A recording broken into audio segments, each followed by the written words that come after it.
Hello दोस्तों, कैसे हैं आप सभी लोग? अच्छे होंगे, खुशहाल होंगे और एचपी टेट की तैयारी जोरों शोरों से कर रहे होंगे। तो दोस्तों, ये है हमारी साइकोलॉजी की सीरीज, जिसमें हम साइकोलॉजी से रिलेटेड, ठीक है, साइकोलॉजी से रिलेटेड प्रीवियस ईयर पेपर कर रहे हैं, जिसमें अभी हम नॉन मेडिकल 2019 का जून वाला पेपर कर रहे हैं। इससे पहले हमने 2019 के जून, 19 का नवंबर, 2020, 2021, 2022 और 2023 के पेपर हम कर चुके हैं। प्लेलिस्ट बनी हुई है, वहाँ जाके आप देख सकते हैं। तो दोस्तों, और ये जो प्ले लिस्ट है ये यूज़फुल है सभी के लिए, चाहे वो आर्ट्स वाला हो, चाहे वो हिंदी वाला हो, मैथ वाला हो, नॉन मेडिकल वाला हो, सबके लिए यूज़फुल है। सभी से देखेंगे, सबको फ़ायदा होगा।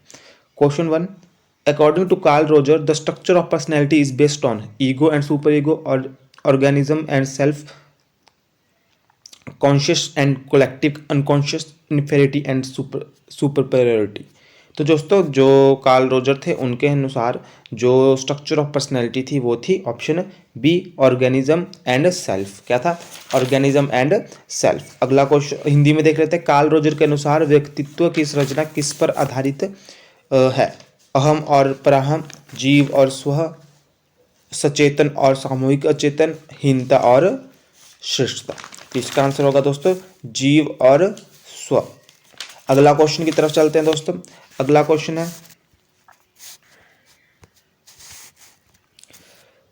The theory that will all experience a series of development crisis throughout our life was propounded by. देखो, जिस थ्योरी में हमारे पूर्ण जीवन काल में विकासात्मक संकटों के एक क्रम से गुजरते हैं, उसको क्या कहते हैं? फ्रूड की थ्योरी, एडलर की थ्योरी, शेल्डन की थ्योरी, एरिक्सन की थ्योरी। तो दोस्तों, इसका आंसर होगा एरिक्सन। तो the theory that will we all experience series of development crisis throughout our life was propounded by Ericsson.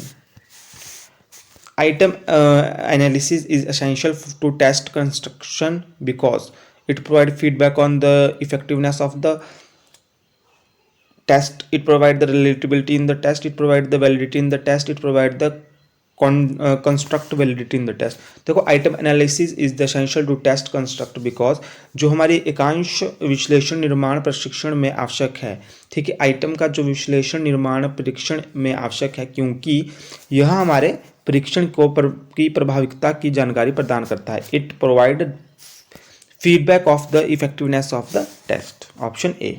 The psychological point of view which emphasizes unconscious motivation as a factor in human behavior is child-centered theory, Gestalt psychology and the field theory, psychoanalysis, rational emotive theory।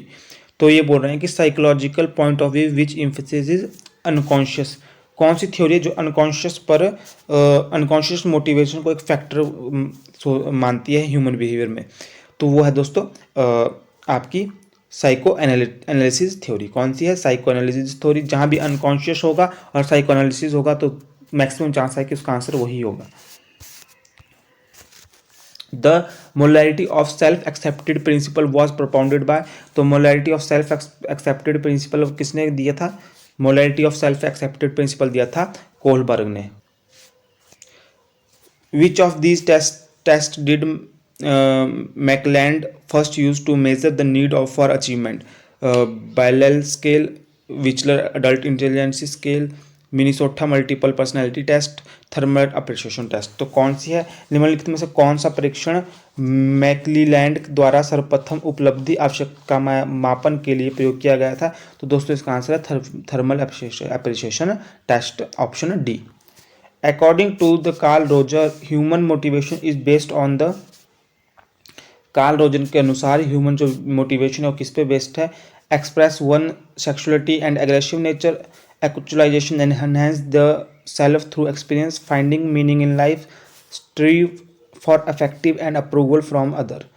Karl Roger के अनुसार मानव अभिप्रेरणा किस आवश्यकता पर आधारित है? अपने कामुकता और आकर्षकता की प्रवृत्ति को अभिव्यक्त करना, स्वयं के अनुभवों के द्वारा यथार्थ करना और सुधार बढ़ाना, जीवन का प्रयोजन करना, दूसरों के द्वारा स्नेह और अनुमोदन के लिए प्रयास करना। तो दोस्तों, जो आपके कार्ल रोजर थे वो बोलते थे, किस पे जोर देते Carl Roger? Human motivation is based on the actualization and enhance the self through experience. Option b, option है बी। तो चलते हैं अगले क्वेश्चन में।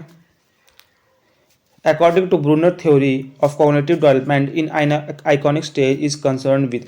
तो ब्रूनर के जो कॉग्निटिव डेवलपमेंट थ्योरी है उसके अनुसार आइकॉनिक स्टेज कौन सी होती है?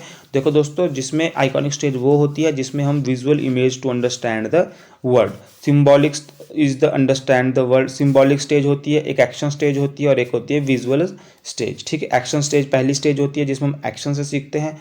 ठीक है, विजुअल स्टेज दूसरी होती है और सिंबॉलिक स्टेज सबसे लास्ट वाली होती है जिसमें कि हम सिंबल से भी सीख सकते हैं।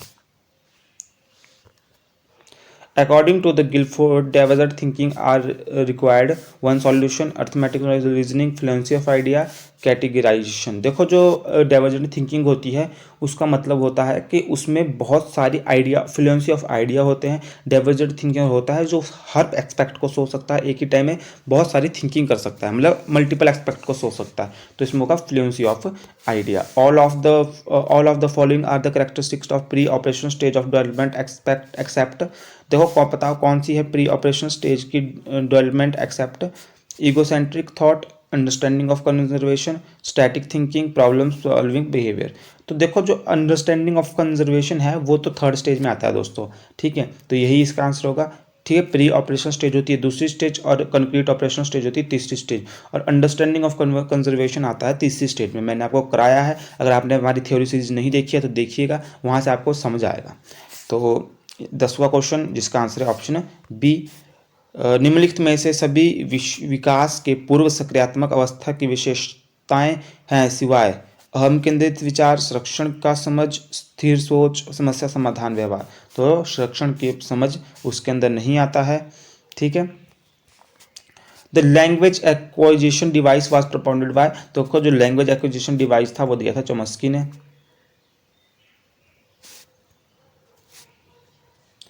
अगला question, Kohler theory of selective attention was propounded by. तो theory of selective attention was propounded by. चयनित अवधान का सिद्धांत किसके द्वारा प्रस्तावित किया गया था? सेल्फ, फ्रिज, ब्रूनर, ब्रॉडबैंड और टॉलमैन। तो ये दिया था ऑप्शन सी ब्रॉडबैंड ने। Those items that are the most likely to be forgotten are those items that are concrete at the beginning of a long list, at the middle of the long list, at the end of long list। देखो जो item आपको सबसे ज़्यादा भूली जाती है वो होती है मिडल की। ठीक है, क्योंकि स्टार्टिंग की भी कई बार आपको स्टार्टिंग की भी याद रहती है क्योंकि इफेक्ट ऑफ प्रेमिसी के द्वारा, और लास्ट का भी याद रह सकता है इफेक्ट ऑफ रिसेंटी के रिसेंसी के द्वारा। जो मिडल वाला होता है वो सबसे ज़्यादा भूलने के चांस होते हैं। वह एकांश जिनकी अधिकतम भूल जाने की संभावना रहती है वो होती है लंबी सूची के मध्य में। क्या होती है? लंबी सूची के मध्य में दोस्तों। इसका आंसर होगा option c. According to Guilford model of intelligency which of the following is true. तो गिलफोर्ड की मॉडल ऑफ इंटेलिजेंसी के अनुसार इनमें से कौन सा ट्रू है? Intelligency is the function of experience, not genetic. Intelligency consist of a specific set of trade that can be classified. Intelligence is the unitary characteristic. Intelligence is the function of content and content. Content गुणा content, content गुणा context। तो इसका answer दोस्तों option b, जो Guilford model के अनुसार intelligency consist of specific set of trade that can be classified. Guilford की बुद्धि के मॉडल के अनुसार निम्नलिखित में से किससे सत्य है? बुद्धि अनुभव के फलस्वरूप है, ना कि अनुवांशिक के निधि के। बुद्धि में विशेष प्रकार के लक्षण होते हैं जिन्हें वर्गीकृत किया जा सकता है। इसका आंसर दोस्तों ऑप्शन है बी। बुद्धि एक ऐकिक विशेषता है। बुद्धि विषय गुणा संदर्भ का परिणाम है। तो इसका आंसर था option b. The repeated presentation of conditional stimulus without the unconditional result is a spontaneous recovery, inhibition, extinction, higher order orientation. तो इसका आंसर आप खुद दोगे दोस्तों, क्योंकि ये क्वेश्चन मैं बहुत बार करा चुका हूँ और आपने हमारी थ्योरी सीरीज नहीं देखी है तो उसमें भी मैंने ये क्वेश्चन कराया था, और इसका आंसर आप खुद दोगे। जिनको नहीं आएगा वो कमेंट बॉक्स में चेक कर ले, वहाँ आपको जरूर इसका आंसर मिल जाएगा। डोब, डॉलर, मिलर और suggested that all aggression act are caused by. देखो दोस्तों, aggression is caused by frustration, ये बात ध्यान रखिएगा। डूब, डॉलर, मिलर, मानवर और सिंहर्स्ट ने यह सुझाव दिया कि सभी आक्रमण क्रियाएं डैश के कारण होती है, कुंठा के कारण होती है। A frequency distribution will often approach the normal distribution. The number of score included get very large, the number of score included get very small. More variables are included in the frequency distribution. Certain score are eliminated from the distribution. एक आवृत्ति वितरण सामान्य वितरण हो सकता है यदि सम्मिलित आंकड़ों की संख्या अधिक हो, सम्मिलित आंकड़ों की संख्या कम हो। आवर्ती वितरण में चरों की संख्या अधिक हो, कुल आंकड़ों के वितरण में हटा लिया जाए। तो दोस्तों इसका आंसर है option A, the number of score included get very large.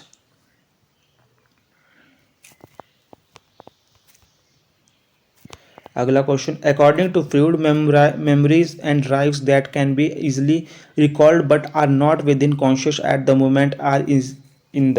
देखो मैंने आपको जब आपको फ्रूड की थ्योरी बताई थी तो बताया था कि कॉन्शियस होता है जो आपके दिमाग में अभी है, प्रेजेंट में जो चल रहा है, और अनकॉन्शियस होता है जो दबी इच्छाएं होती हैं जो आपके दिमाग में नहीं होती, कहीं आपके किसी हिस्से में छुपी होती है, परंतु जब वो निकलती है तो बहुत बुरे तरीके से निकलती है। और सब कॉन्शियस माइंड होती है जो कहीं ना कहीं आपके प्रेजेंट दिमाग में भी नहीं है, अनकॉन्शियस में नहीं है, वो उनके बीच में है कहीं। ऐसी चीज़ जो आपको याद तो है, याद तो आ रही है, परंतु अभी थोड़ा जोर लगाने पर आपको याद आ जाएगी। जैसे कि पेपर में आप क्वेश्चन होता है, आपको याद तो आ रहा होता है, परंतु थोड़ा जोर लगाने पर आपको याद आ जाएगा, परंतु अभी आपको याद नहीं है वो, पर थोड़ा जोर लगाने पर याद आ जाएगा। ठीक है, तो memory drive can be easily recalled, तो इजिली रिकॉल्ड किन्हें किया जा सकता है, कॉन्शियस को होती है प्रेजेंट, और एक होती है अनकॉन्शियस जो होती है दबी हुई इच्छाएं, और एक होती है प्री कॉन्शियस या सबकॉन्शियस। ठीक है, ऑप्शन डी। क्वेश्चन नंबर 18 का आंसर है ऑप्शन डी। अगला question, because the id seek to gratify to desire without delay it operant on the. देखो इड होता है जो मैंने आपको कराया था, प्लेजर प्रिंसिपल पर काम करता है, क्योंकि इसको क्या है, जो चीज़ चाहिए वो चाहिए। ठीक है, तो ये करता है प्लेजर प्रिंसिपल पर काम, क्योंकि इदम अपने इच्छाओं के बिना विलंब सॉरी दोस्तों, क्योंकि इदम अपनी इच्छाओं के बिना विलंब के संतुष्ट करना चाहता है, यह संचालित होता है आनंद सिद्धांत पर। The most effective method of spaced practice in a motor task varies which of the following two features, task and of the length, task of type of task and length of study, repetition of skill complexity, length of practice period and task complexity, length of practice period and length of rest period। निम्नलिखित में से कौन सा विशेषताएं किसी पेशे कार्य को अंतराल विधि में अभ्यास करने में प्रभावशाली होगी? कार्य की प्रकृति और अध्ययन की अवधि, पुनरावृत्ति और कौशल की जटिलता, अभ्यास के समय अवधि और कार्य की जटिलता, अभ्यास के समय अवधि और आरंभ के समय की अवधि। तो दोस्तों इसका आंसर होगा d. The most effective method of spaced practice in a motor task very which of the following to feature. इसका आंसर होगा ऑप्शन डी, अभ्यास के समय की अवधि और आरंभ के समय की अवधि। The law of effect is concern with the effect of. तो लॉ ऑफ इफेक्ट होता है वो कंसर्न किसके साथ होता है, harmony of in behaviour, internal drive state of behaviour, reward and punishment of behaviour, active state of behaviour. तो law of effect होता है reward and punishment of the behaviour. प्रभाव का नियम किन प्रभावों से संबंधित होता है? तो दोस्तों ये होता है पुरस्कार और दंड के व्यवहार पर।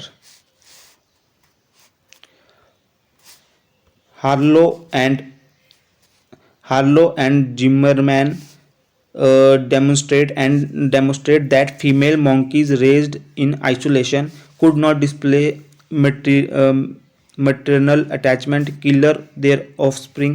Displayed infants-like behavior themselves become over-attached to their offspring. तो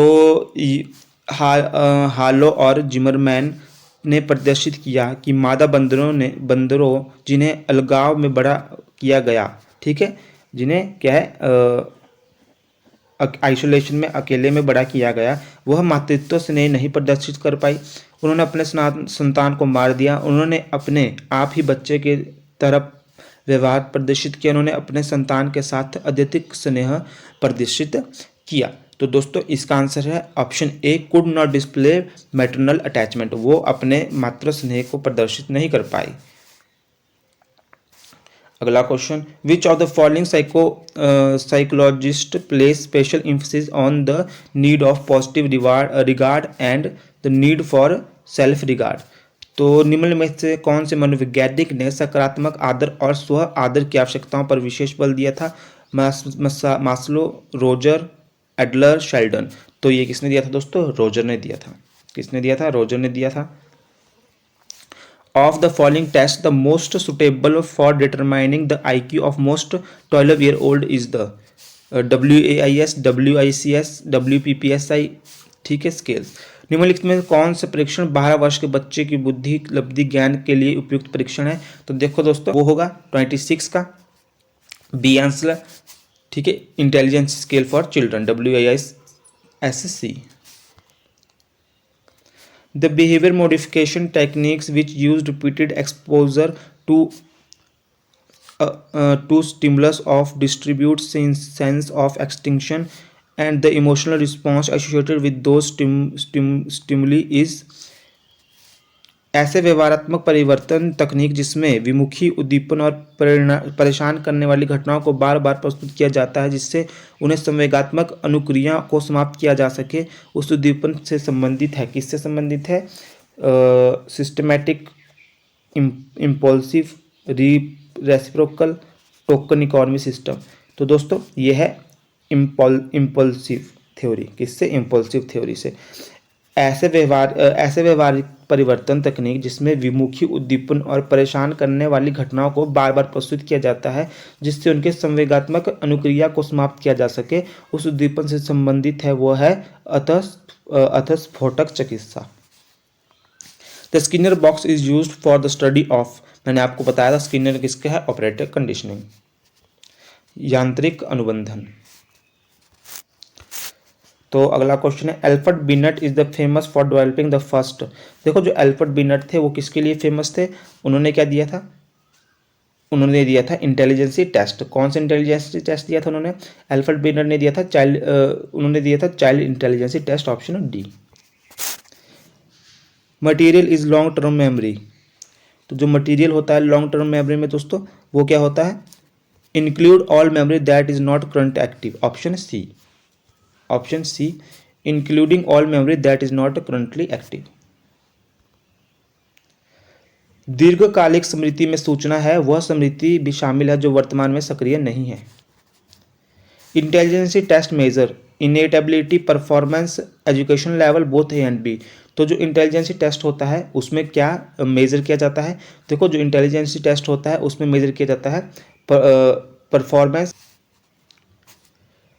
Second order conditioning is an important phenomena because it demonstrates how an original neutral conditional stimulus can assume properties of first order conditioning, instrumental stimulus, a reinforcer, a positive reward।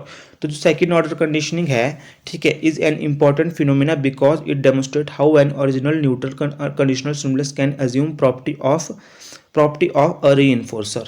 द्वितीय क्रम अनुबंधन एक महत्वपूर्ण प्रक्रिया है क्योंकि यह प्रदर्शित करती है कि किस प्रकार एक तटस्थ अनुबंधित उद्दीपक की विशेषता प्राप्त कर लेता है। तो इसका आंसर है दोस्तों एक प्रबलक की, ऑप्शन सी, और इन्फोर्सर। तो दोस्तों कैसी लगी आपको वीडियो? अच्छी लगी तो लाइक कीजिए, हमारे चैनल को सब्सक्राइब कीजिए, थोड़ी पोर्शन की वाले प्लेलिस्ट भी देखिए। धन्यवाद दोस्तों, मिलते हैं अगली वीडियो। लाइक और शेयर ठोक दीजिए, महाकाल का दबा के लाइक और शेयर ठोक दीजिए, 5000 लौटे दिख जाना चाहिए।